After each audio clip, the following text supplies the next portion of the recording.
हम ये समझते हैं कि मुहर्रमुल हराम का महीना ये मातम और ताज़ियादारी का महीना है, ये अफ़सोस और गम का महीना है।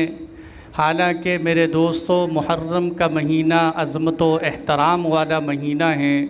इस्लामी महीनों के एतबार से बड़ा अज़ीमुश्शान महीना है। मुहर्रम के माना ही ये हैं कि एहतराम और अज़मत वाला महीना। इसलिए इस महीने के आते ही इंसान को मुबारकबादियाँ देनी चाहिए, खुशी का इजहार करना चाहिए कि मुहर्रम का महीना आ गया। लेकिन एक मखसूस मकतबे फ़िक्र के ज़ेरे असर हमारे लोग इस महीने में मातमी मजलिसें वबा करके और ताज़ियादारी करके और काले लिबास पहनकर अफ़सोस का इजहार करते हैं। ये सारी की सारी चीज़ें सिर्फ़ इसलिए की जाती हैं कि 10 मुहर्रम को हज़रत हुसैन इब्न अली की शहादत का सानहा पेश आया। मेरे दोस्तों, गौर कीजिए, पहली बात तो ये है कि शहादत का पेश आना ये कोई रंज और गम की चीज़ नहीं है, बल्कि शहादत तो वो अज़ीमुश्शान मकाम है जिसकी सय्यदुल अंबिया हज़रत मोहम्मद मुस्तफ़ा सल्लल्लाहु अलैहि वसल्लम तमन्नाएँ किया करते थे। अल्लाहुम्मा इन्नी अस्अलुका शहादतन फ़ी सबीलिक, ऐ अल्लाह मैं तेरे रास्ते में शहादत का सवाल करता हूँ। हज़रत उमर फ़ारूक फरमाया करते थे, ऐ अल्लाह शहादत की मौत देना और अपने रसूल के शहर की मौत अता फरमाना।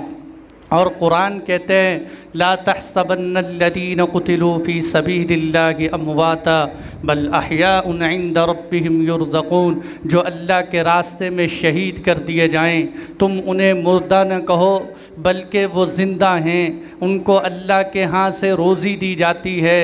जो अल्लाह के यहाँ शहादत का मकाम पाए, बड़ा आला मकाम होता है। हज़रत खालिद इब्नुल वलीद रज़ियल्लाहु अन्हु दुश्मनों से कहा करते थे, और दुश्मनों, जिस तरह तुम्हें शराब महबूब है, हमें अल्लाह के रास्ते में जान दे देना महबूब है।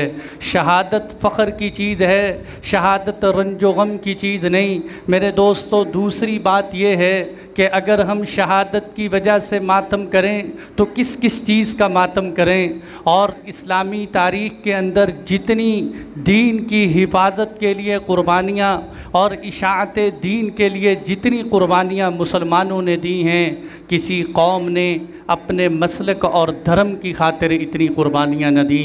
साल भर में कोई महीना, कोई हफ्ता, बल्कि कोई ऐसा दिन नहीं है जिसमें मुसलमानों की क़ुरबानियों से यादगार ताज़ा न हो।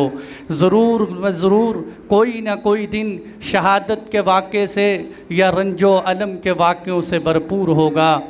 और फिर देखिए कि अगर मातम करने की इजाज़त होती या अफ़सोस का इजहार करने की इजाज़त होती तो हम 12 रबीउल अव्वल को ज़रूर मातम करते, इसलिए कि सय्यदुल अंबिया हज़रत मोहम्मद मुस्तफ़ा सल्लल्लाहु अलैहि वसल्लम की वफ़ात इस कायनात का सबसे अज़ीमुश्शान सानहा है। सहाबाए किराम के होशो हवास ख़ता हो गए थे जब अल्लाह के नबी दुनिया से रुखसत हुए। और मेरे दोस्तों, अगर इसी पर मातमी मजलिसें वबा करनी होती, हम 21 रमज़ानुल मुबारक को ज़रूर करते, इसलिए कि 21 रमज़ान को सय्यदना अलीउल मुर्तज़ा दुनिया से रुखसत फरमा गए। आपकी शहादत हुई, आप सय्यदना हसनैन करीमैन के वालिद मोहतरम और सय्यदा फ़ातिमा के ख़ाविन थे। हम यकम मुहर्रमुल हराम को ज़रूर करते, इसलिए कि यकम मुहर्रमुल हराम को सय्यदना उमर फ़ारूक रज़ियल्लाहु अन्हु दुनिया से रुखसत हुए। और हम सय्यदुश्शुहदा हज़रत हमज़ा रज़ियल्लाहु अन्हु की वफ़ात के ऊपर सीने पे हाथ मार मार के लहू लुहान कर लेते अगर शरीयत में इसकी इजाज़त होती। इसलिए कि हज़रत हमज़ा रज़ियल्लाहु अन्हु के शहीद होने से अल्लाह के नबी सल्लल्लाहु अलैहि वसल्लम बेतहाशा रोए हैं। और जो है 70 शुहदा अल्लाह के नबी के सामने पड़े हुए थे और हज़रत हमज़ा रज़ियल्लाहु अन्हु के जिस्म के टुकड़े टुकड़े कर दिए गए थे। लेकिन मेरे दोस्तों, हमारा दिल चाहता है कि आँखों से आंसू बहाएं और दिल में जज्बात उछलते हैं, लेकिन जब हम शरीयत में नज़र डालते हैं तो अल्लाह कुरान में अपने हबीब को कहते हैं, आप अलैहिस्सलातु वस्सलाम ने जब हज़रत हमज़ा का जनाज़ा देखा तो आपके दिल में जज्बात के इंतकाम के जज्बात आए। आपने फरमाया आइंदा साल हम इनको देखेंगे। अल्लाह ने कुरान में आयतें उतारी, व इन आक़बतुम फ़आक़िबू बिमिस्लि मा उक़िबतुम, ऐ अल्लाह के नबी अगर आप बदला लेना चाहते हैं तो इतना बदला लेने का आपको हक़ है जितना उन्होंने आपके साथ ज़्यादती की।